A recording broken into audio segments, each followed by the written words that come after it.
اعوذ باللہ من الشیطان الرجیم بسم اللہ الرحمن الرحیم۔ یہ سورہ مبارکہ مصحف کے اعتبار سے تو پہلی سورت ہے ہی، سب کو معلوم ہے، لیکن یہ بھی نوٹ کر لیجئے کہ یہ نزول کے اعتبار سے بھی سب سے پہلی مکمل سورت جو حضور پر نازل ہوئی وہ یہی ہے۔ اس سے قبل متفرق آیات نازل ہوئیں، 5 آیتیں سورہ علق کے آغاز میں، کچھ آیتیں سورہ قلم یا سورہ نون کے آغاز میں، کچھ آیتیں سورہ مزمل کی ابتدا کی، کچھ آیتیں سورہ مدثر کے آغاز کی۔ 5ویں وحی تقریباً اس پر اجماع ہے کہ یہ سورۃ الفاتحہ کی ہے اور یہ مکمل سورت ہے جو حضور پر نازل ہوئی۔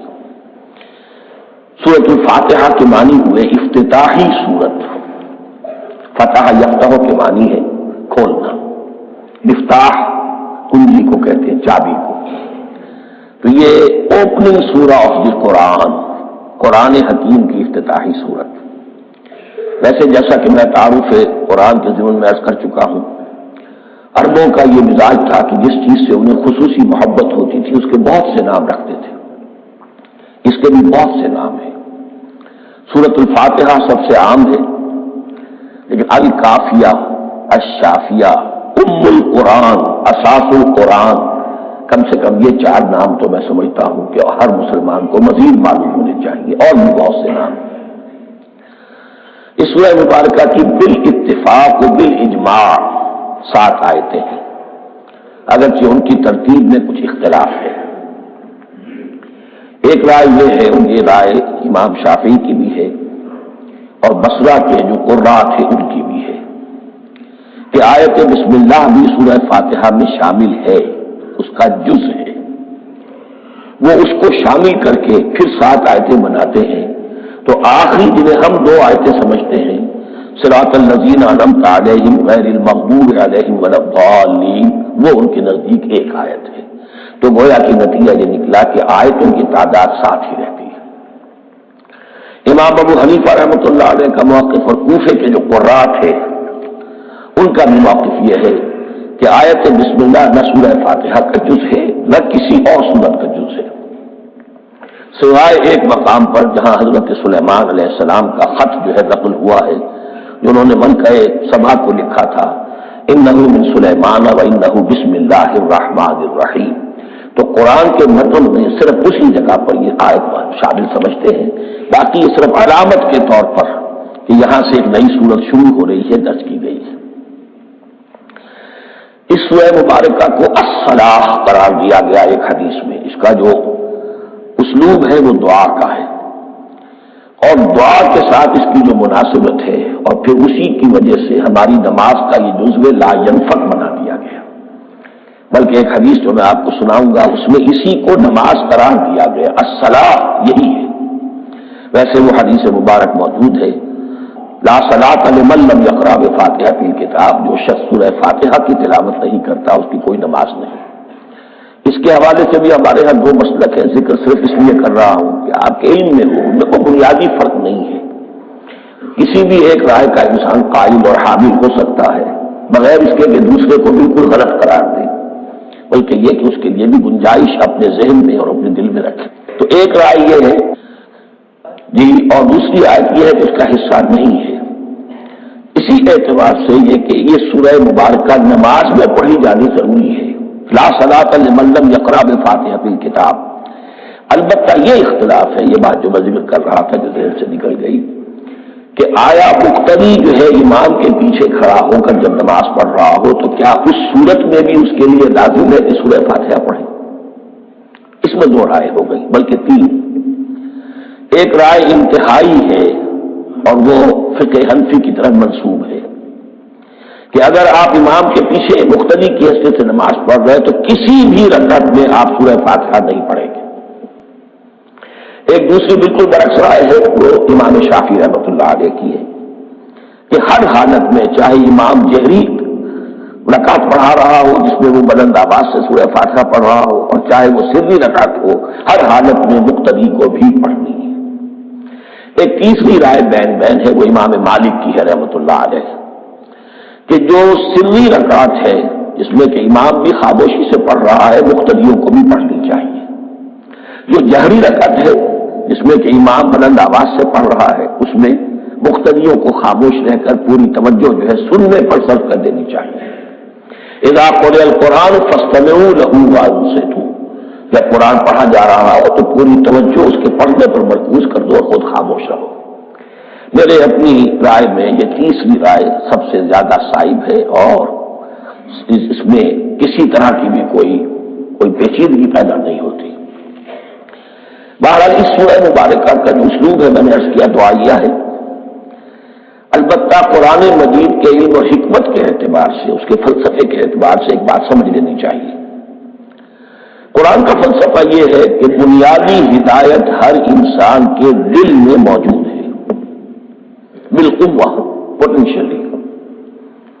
یہ جو قرآن مجید یا اللہ کی کتابیں نازل ہوتی ہیں یہ انہیں ایکٹیویٹ کرتی ہیں، وہ اندر کی جو ڈورمنٹ کانشسنس ہے، خوابیدہ شعور جو ہے اسے بیدار کر کے اور پھر یہ کہ اسے اجاگر کرتی ہیں۔ ہر سلیم الفطرت انسان اور سلیم العقل انسان، دو سلامتی یہ شرط ہے۔ سلیم الفطرت، نیچر پرورٹڈ نہ ہو، فطرت مسخ نہ ہو گئی ہو، عقل سلیم ہو، ان دونوں چیزوں کا نتیجہ یہ نکلتا ہے کہ وہ انسان از خود بغیر کسی وحی کی رہنمائی کے، بغیر کسی نبی کی تعلیم کے سے استفادہ کیے ہوئے از خود بھی کچھ حقائق تک پہنچ جاتا ہے۔ اور وہ حقائق کیا ہے؟ نمبر ایک یہ کہ اس کائنات کا ایک خالق ہے، وہ ایک ہے اور وہ تمام صفات کمال سے متصف ہے۔ نمبر دو یہ کہ انسان کی زندگی صرف یہ زندگی نہیں ہے بلکہ ایک اور زندگی ہے کہ جس میں اس زندگی کے اعمال کے نتائج برآمد ہوں گے۔ یہ دو باتیں، اس کی زیادہ وضاحت کے ساتھ جو ہے اس کا تذکرہ آئے گا سورہ لقمان میں، جہاں حضرت لقمان کی شخصیت کا تذکرہ ہے۔ لیکن یہاں صرف یہ بات سمجھ لیجئے کہ قرآن کا فلسفہ یہ ہے کہ ہر انسان میں، ہر فرد نوع بشر میں جو اپنی ولادت کے وقت مسلم ہوتا ہے، حضور کی حدیث ہے کل مولود یولد علی الفطرہ ابواہ یحودانہ او ینصرانہ او یمجسانہ، ہر بچہ نوع انسانی کا فطرت اسلام پر پیدا ہوتا ہے، وہ فطرت کے اندر وہ ہدایت مدیت ہے۔ اب اگر وہ فطرت بس نہیں ہوئی اور عقل جو ہے وہ صحیح رخ پر کام کر رہی ہے تو ان دو حقائق تک وہ انسان خود پہنچ جائے گا۔ لیکن ان دونوں حقائق تک پہنچنے کے بعد اب وہ دست بستہ دعا کرے گا کہ اے رب اب مزید ہدایت تو مجھے عطا فرما۔ ایک تو یہ کہ میں کیا کروں کیا نہ کروں، میری عقل اس میں ٹھوکر کھا سکتی ہے، میں کسی اچھی چیز کو بری سمجھ سکتا ہوں، کسی بری کو اچھی سمجھ سکتا ہوں، تو مجھے صحیح راستہ، صحیح راہ ہدایت پر چلا۔ یہ دعا ہے جو انسان کرتا ہے جبکہ وہ ایمان باللہ اور ایمان بالآخرہ تک خود پہنچ چکا ہوتا ہے اور یہ سمجھتا ہے کہ صحیح زندگی کا رخ یہی ہے کہ جس رب کو میں نے پہچانا ہے کہ وہ اس کائنات کا خالق ہے اور مالک ہے اور رب ہے، میں اس کی بندگی کروں، اس کی اطاعت کروں، اس کا حکم مانوں، اس کے راستے پر چلوں۔ لیکن وہ راستہ کون سا ہے؟ اس کے لیے پھر دس بدعا ہوتا ہے کہ پروردگار تو میری رہنمائی فرما۔ یہ مقام ہے کہ جہاں آپ سمجھ لیجئے اپنے آپ کو بھی آج اس جگہ پر تصور کرتے ہوئے پھر اس سورہ مبارکہ کو پڑھیے کہ آپ اس مقام پر اللہ کے فضل و کرم سے پہنچ چکے ہیں کہ اللہ کو آپ نے پہچان لیا اور اس کی توحید کو جان لیا، اس کی جملہ صفات کمال سے آپ واقف ہو گئے، آپ یہ بھی جان گئے کہ بڑھ کر اس کے حضور میں حاضر ہونا ہے اور وہ حساب کتاب لے گا۔ پھر آپ نے یہ عہد بھی کر لیا کہ اب زندگی گزارنی ہے اس رب کی بندگی میں، اسی کی فرما برداری میں۔ اب یہاں کھڑے ہو کر آپ پوچھتے ہیں کہ اللہ مجھے وہ تفصیلی ہدایت عطا فرما، ایسا نہ ہو کہ کبھی میں کسی راستے پر چلتا ہوا کسی پگڈنڈی پر مڑ جاؤں اور وہ تھوڑی سی جو ڈیویشن ہو میرے راستے کی وہ میری عاقبت کو برباد کر دے۔ یک لحظہ غافل گشتم اور سنسال راہم دوشد، اس لیے کہ ہوتا یہی ہے صیدھے راستے سے ذرا سی کوئی پگڈنڈی جو ہے تھوڑے سے اینگل پر نکلی ہے، لیکن جب چلتے جائیں گے آپ تو جتنا آگے بڑھیں گے اس پر اس راہ صراط مستقیم سے آپ اتنے ہی زیادہ دور ہوتے چلے جائیں گے۔ یہ ہے قرآن مجید کے حکمت اور فلسفے کے اعتبار سے اس سورہ مبارکہ کا مقام۔ اب آئیے ہم بسم اللہ کرتے ہیں۔ بسم اللہ الرحمن الرحیم، شروع کرتا ہوں میں اللہ کے نام سے جو رحمان اور رحیم ہے۔ اس پر کچھ گفتگو ہو چکی ہے تعارف قرآن کے ضمن میں کہ رحمان اور رحیم دو نام ہیں کہ جو رحمت کے مادے سے نکلتے ہیں۔ رحمان میں اللہ تعالیٰ کی رحمت کا جوش، ہیجانی کیفیت، طوفانی کیفیت، اور رحیم میں اللہ تعالیٰ کی رحمت کا دوام اور تسلسل، یہ دونوں کیفیات اللہ کی رحمت میں بیک وقت موجود ہیں، جس کا ہم تصور نہیں کر سکتے۔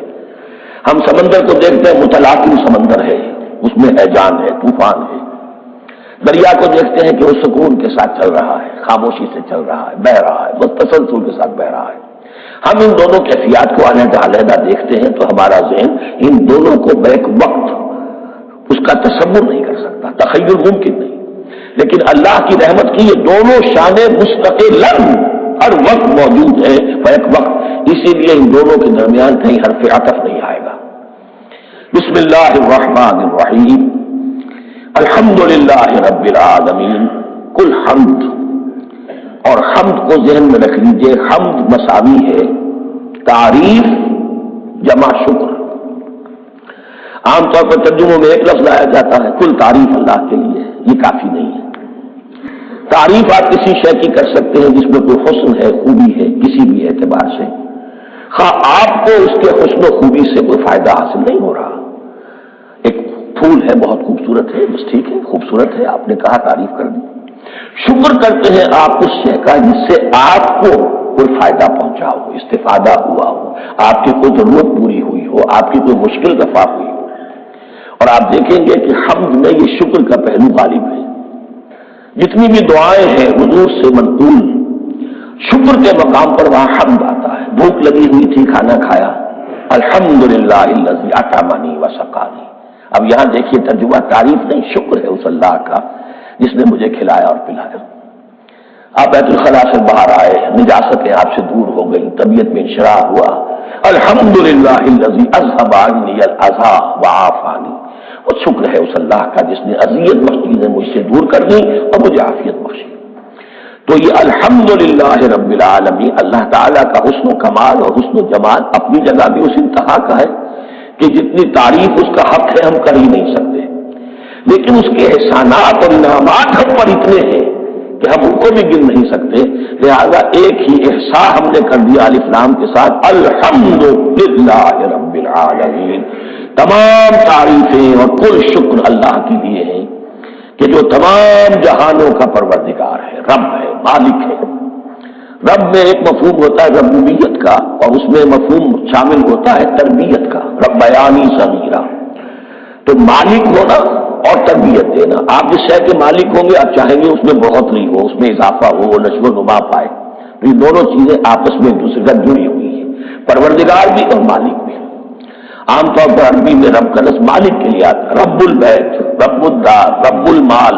تو معلوم وہاں پر ظاہر بات ہے کہ اس سے مراد کیا ہے، مال والا، گھر والا، گھر کا مالک۔ تو کل شکر اور کل تعریف اس اللہ کے لیے ہے جو تمام جہانوں کا مالک بھی ہے اور پروردگار بھی ہے۔